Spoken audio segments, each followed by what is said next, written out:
Coming up on Mountain News this morning, more details were revealed in a courtroom as the investigation of Carol Rich's murder continues. And an Appalachian native who made the big time was in Kentucky yesterday to show appreciation from where he came from. Dedicated to Eastern and Southern Kentucky, this is WYMT Mountain News this morning.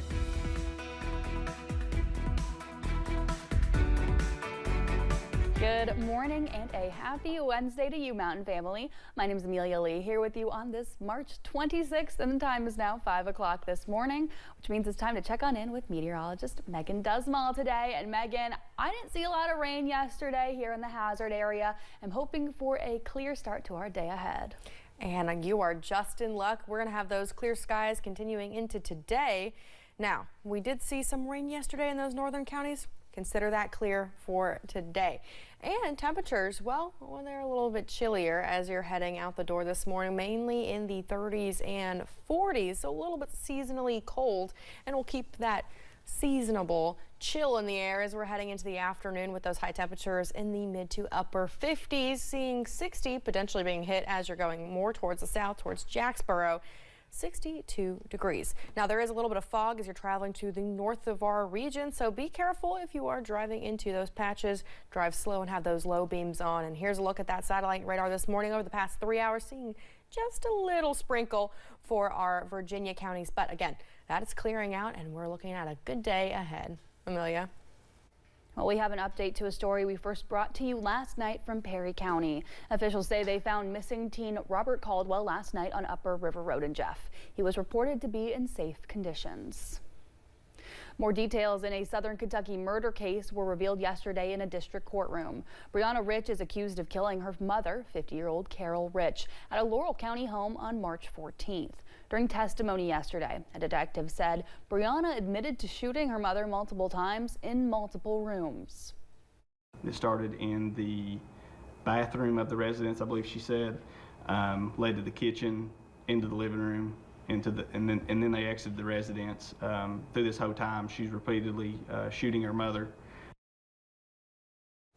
The attorney pressed more about Brianna's mental health before the judge stopped her, saying it wasn't needed to determine probable cause, which was later found. A grand jury will now consider if there will be an indictment. The judge also refused to lower Rich's bond, which sits at $250,000. An agreement was reached in an emergency protective order case filed by the son of former Governor Matt Bevin. Jonah Bevin claims he was abused under the guardianship of Matt and Glenna Bevin. He also says he was sent to a Jamaican facility where he describes different accounts of being beaten and waterboarded. Yesterday, they all came to an agreement with different terms for each parent. Former Governor Bevin agreed to a 6-month EPO starting this week. That means no contact with Jonah and potential jail time if he violates it. Former First Lady Glenna Bevin agreed to a civil restraining order, which carries less severe penalties if broken. Folks with the Housing Development Alliance are continuing to build. The group Hope Builders with HDA is working on a home in the Lico community, which is the first major HDA housing development in Leslie County. It's an initiative that program coordinator Shannon Gabbard says she's grateful for. It's very exciting to see homes going up here and the reaction from the community as well. I know we've had lots of inquiries about how to get a home on Lico Road, so we're excited about that. The Hope Building program is for people in substance use recovery to work to re-enter the workforce. The program is 1 year long. If you were impacted by flooding in February, time is winding down to apply for FEMA assistance. Homeowners and renters in 16 Kentucky counties have until April 25th to apply for federal disaster aid.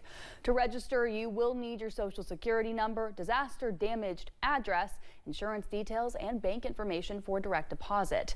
Make sure your contact information is up to date with FEMA, as they may need to reach out to you for a home inspection or more details. Information on how to apply can be found on our website, WYMT.com.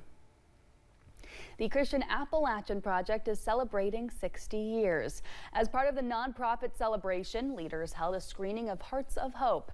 CAP is there in Lexington last night. That's the third segment of their 60th anniversary documentary film. The documentary explores the housing gap in rural and urban communities and strategies leaders are trying to tackle that crisis.